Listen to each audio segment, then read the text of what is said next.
Welcome to DaAi Headlines. I'm Li Tai. Thank you for joining us.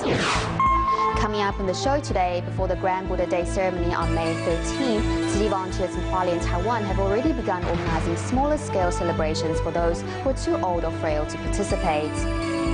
Specializing in eco-friendly products, DaAi Technology opens its biggest concept store in Taiwan using green building materials.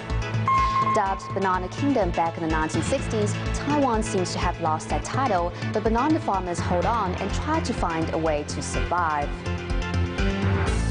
First up in the show, we have reports from Australia on a young Taiwanese man who was injured in an auto accident during his working holiday in the country. Guo Tingyu from Taiwan went to Australia a year ago to explore new opportunities. However, a road accident cut short his trip and caused a great deal of pain for him and his family. Thankfully, with city volunteers' help, they were able to turn their thoughts into positive thinking. All I could remember was the car hitting the slope. What was a happy working holiday in Australia ended in a car accident. I thought it was only minor wounds. I didn't know that he was admitted to the ICU before I arrived at the hospital. When I learned that he had skull fractures and broken spine, I was devastated. Tingyu's injuries and medical bills put his mother, Shi Lirong, under heavy pressure. Tzu volunteers tried to visit them several times but were refused.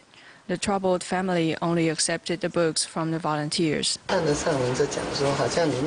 the books by Master Zhen Yan, there were questions from others. I realized that it is actually your own thoughts that were bothering you.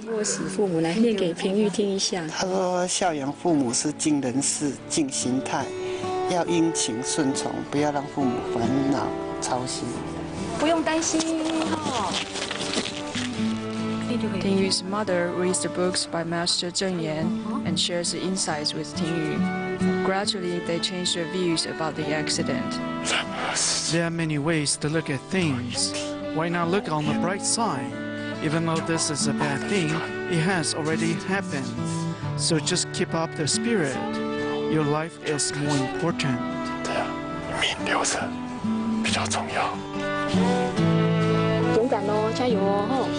Tingyu has learned to appreciate the help he received from others. He told the volunteers who kept him company in the hospital to visit him in Taiwan when they have a chance to do so.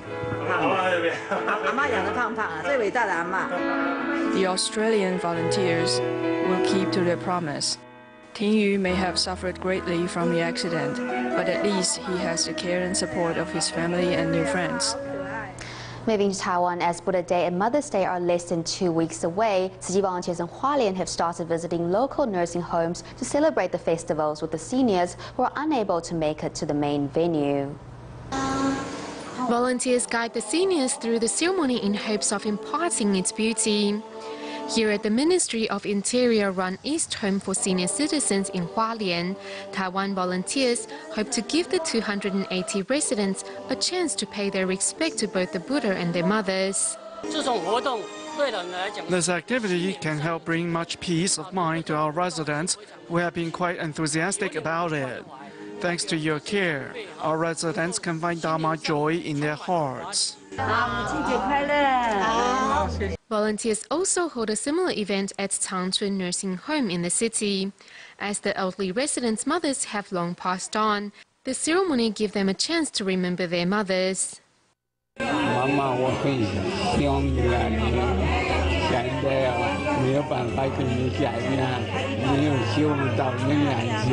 The visits also remind the volunteers of their own mothers, like Wu Fangyi, who, although lost her mother when she was 7, still remembers her mother's love clearly. Up to the moment of her death, she was still trying to help me plan my future. So I think that mothers everywhere are really something special. It is only that the road that my mother walked was slightly different from other mothers. Thanks to events like these, the Buddha Day ceremony becomes not only a time for thanks, but also a time to come together and share blessings for the sake of society. In our featured series, One Step Ahead, yesterday we looked at some of the best ways to help school-age children grow intellectually and emotionally according to the development of the brain. Today, our focus shifts to infants and toddlers between the ages of 1 and 3, a period when the brain grows at its most rapid pace. Toddlers explore the world through their senses, and the stimulation they receive greatly aids the development of neural connections and hence their intelligence. We speak to experts in neuroscience and child psychology to better understand how best to help toddlers reach their full potential.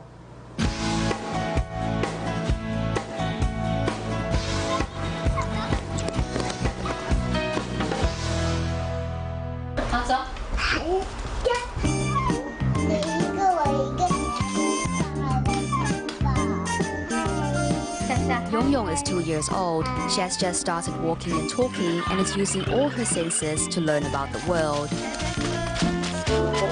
With so many toys at home, Yong has no shortage of playthings, but still prefers to play with her mom.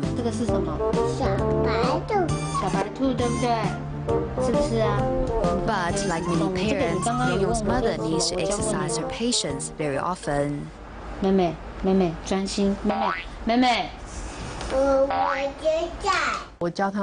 want to teach your children and expect his or her cooperation, but it doesn't work that way. For infants and toddlers, you need to accommodate and understand where he is in terms of development. You need to know what he can or cannot do at this stage. You can teach 1-year-olds numbers or alphabets, but they learn and forget just as quickly. Even though toddlers cannot keep still and have a short memory, they're still like a sponge, absorbing and learning everything from their surroundings. Children explore and think and come to you when they have a question. Our response will help guide them to do more thinking. When I was a child, after school I went home and played with the twigs and wild fruits I found on the ground. That was enough to keep me happy. I believe that children do not need expensive toys. It is important to be an example for them and spend time with them. In terms of brain development, infants and toddlers come to know the world through everyday situations. The stimulations to their senses will help promote stronger connections between nerve cells.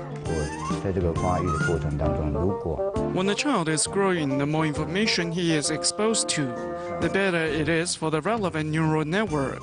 The synapses will be well developed, enabling better cognitive performance. The development of synapses will be stunted without adequate stimulation, consequently affecting a child's ability to process information.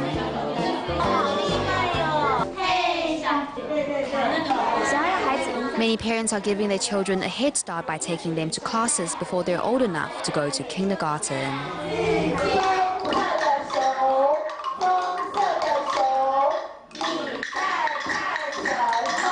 At this parent-child class, children are playing percussion instruments and reading out lines to the beat. Youngsters find great relish in the repetitive musical and verbal exercise.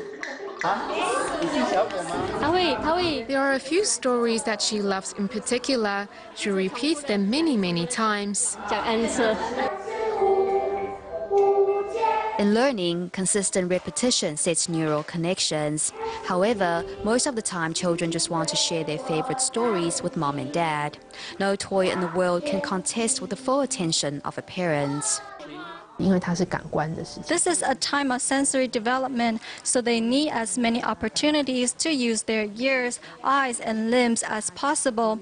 Once an infant starts walking, he is all about exploring this world. Showing him educational DVDs every day won't help much. In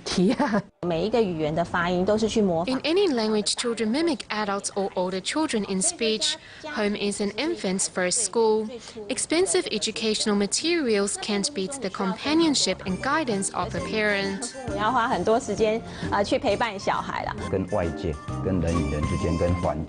are endless opportunities out there for a child to interact with people, the environment, and the world. And that's what nurtures a child's brain and neural development and helps them become smarter. As every child is different, parents are advised to provide intellectual stimulation and support according to the needs of the young individual. It should be noted that overstimulating children may have adverse effects. It is believed that Tourette syndrome is caused by psychological stress. Traditionally, the prevalence of Tourette is highest in school-age youngsters, but now you'd find children around 3 with this disorder. Patience is vital when it comes to teaching children. Parents are inclined to rush their children and very soon start doing things for them, robbing youngsters of the opportunity to take care of themselves. Soon youngster will only do things when prompted. For instance, at meal times, if you have everything ready for the child, he won't have to express his needs and hence lose the opportunity to practice speech. Give children a chance to learn. Making learning fun is the best way to keep children motivated. In tomorrow's report, we go back in age to explore the cognitive development and growth of babies before the age of 1.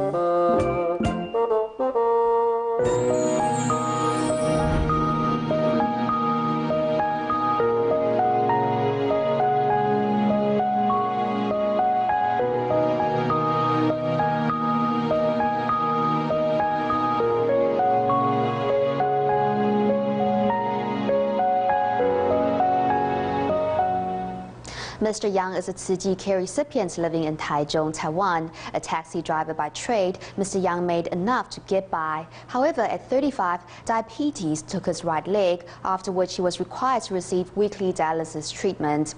As his meager income was unable to cover his medical costs, Tzu Chi stepped in to help. Now Yang is once again driving his cab and helping others as a way to give back.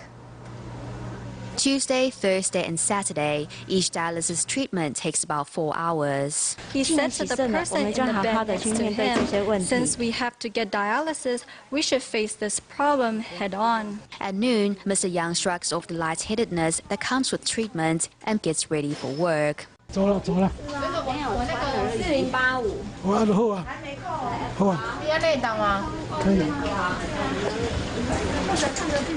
Next, Mr. Yang stops at a nearby vegetarian restaurant to get lunch. 50 to 60 NT of food is enough for me. Mr. Yang then jumps into his cab and prepares to start his workday. While hospitalized due to diabetes, it was thanks to Tzu Chi that Mr. Yang was able to pay his medical bills. Now, well, he does his best to give back. For every customer he picks up, Mr. Yang donates part of the fare to his Tzu Chi bamboo bank. He is full of love. It is very moving to see him. The average person maybe can match what he does, but we should try to learn. 110。好。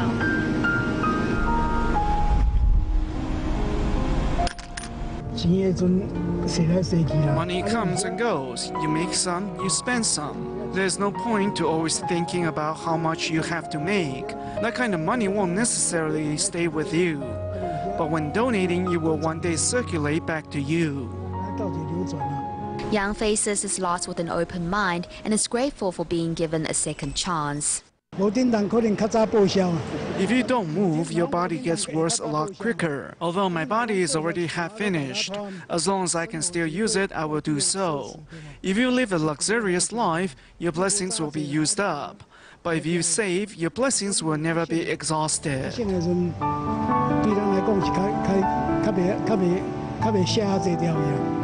Once a month, Yang drives to Taichung's Jingsi Hall to drop off his bamboo bank.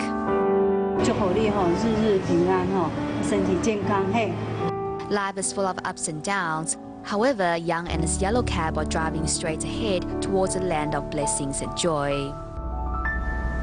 Environmentally oriented, DaAi Technology is a company that makes products out of recycled PET bottles. We joined the opening ceremony of DaAi Technology's largest concept store in Taiwan, which is located in the Shiling district of Taipei.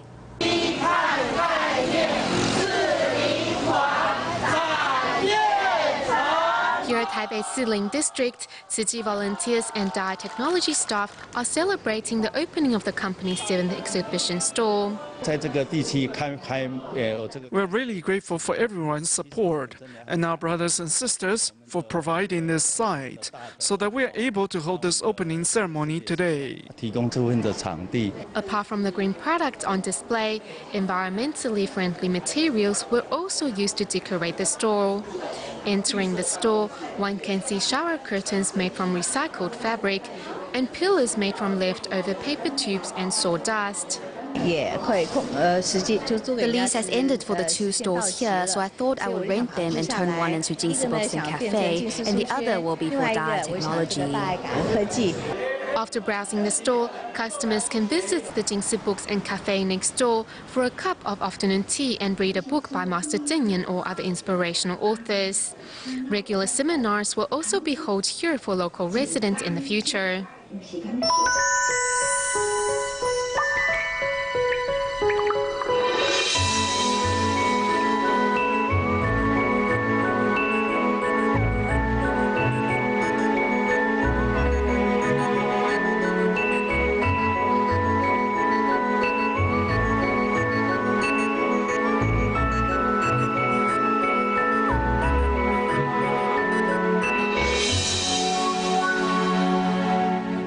In our featured report on Taiwan's sunset trades, today we'll be looking at the fading industry of banana farming and the farmers behind it.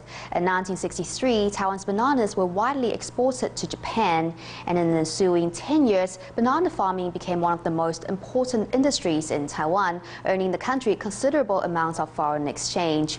Back in the Golden Age, mountains were filled with banana farms, which earned Taiwan the title of Banana Kingdom. Let's take a look.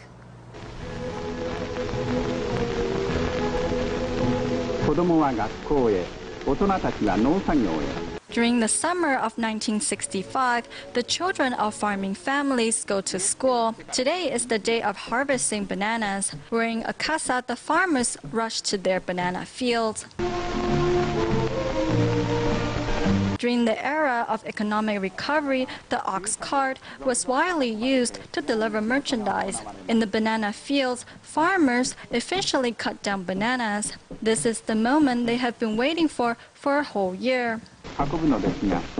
The bananas are entirely harvested by hand and stacked on top of an ox cart. Worrying that the bananas might be bruised, the farmers take out blankets to cover them. After examination, the bananas are finally delivered to Kaohsiung Harbor and then exported to Japan. During 1962 to 1968, Taiwan exported massive amounts of bananas. Qisan District was one of the most important places for banana exports. Back in the day, they harvested bananas 24 hours a day. The golden era of the banana industry is still memorable for many Qishan residents. However, the wonderful days are long gone. 75-year-old Lu Ming has been watching over his banana field for all his life. His bananas' quality was so good that they were exported around the world.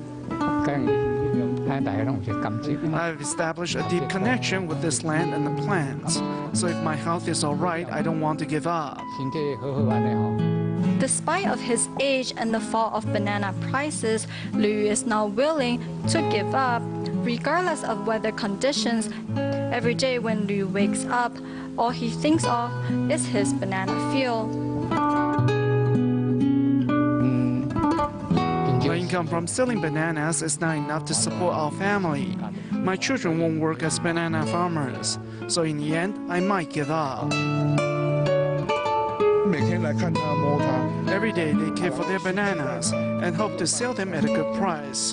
When it is time to harvest bananas, farmers will wrap them with blankets so they won't get bruised. They care for the bananas just like their own children. Although the golden age of Taiwan's banana industry seems to have passed, these banana farmers who once created Taiwan's export miracle still firmly stand by in their fields, hoping that one day a miracle will happen. 75-year-old Lu Ming, whom we met in the last story, has seen the rise and fall of the banana industry in his hometown of Qishan and witnessed how young people moved away one after another in search of better business opportunities. But to the delight of Lu Ming and other banana farmers like him, several local young men came together and formed a band, hoping to use music to revive Qishan's banana culture. A truck filled with bananas moves from the banana field to the loading dock. Before reaching customers, it goes through a process of sorting and packaging. Although a caddy is only sold for 10 to 12 NT dollars, the banana farmers still care for their products until the very last minute.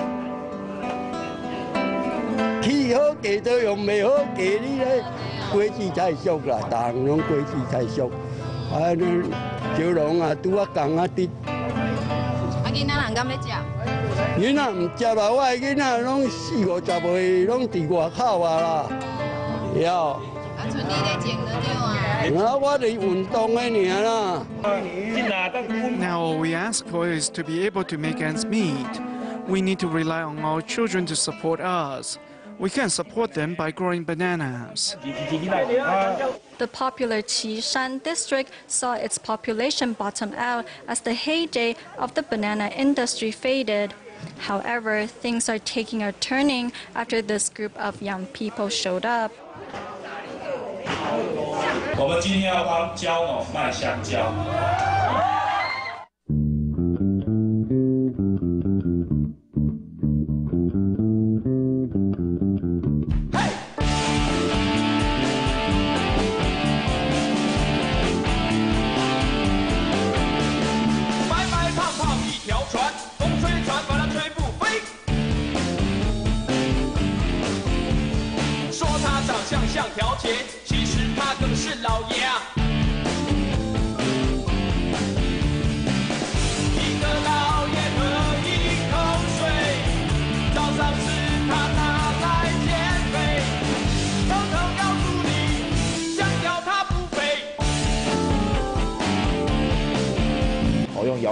We want to raise awareness among young people by using rock and roll music to let them know that all things are not that bad. It is just that we haven't found the right way to express them in our society. Many young people move from Qishan district because they feel there is no space for development. I hope to use rock and roll to make them realize that there is still place for growth. It is just that they haven't given it a try. In 2008, a rock and roll band called Youth Banana was formed. Through music, they promote local culture and even have launched products related to bananas. 4 years have gone by, but they are still working hard to promote Qishan's banana culture. If you can, please give them your support by eating more Taiwanese bananas.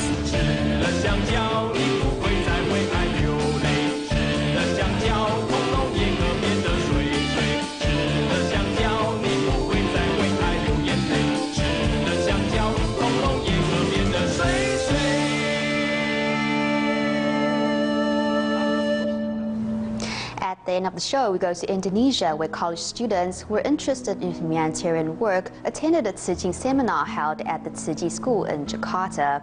We'll leave you with these images. Thank you for watching DaAi Headlines. Goodbye.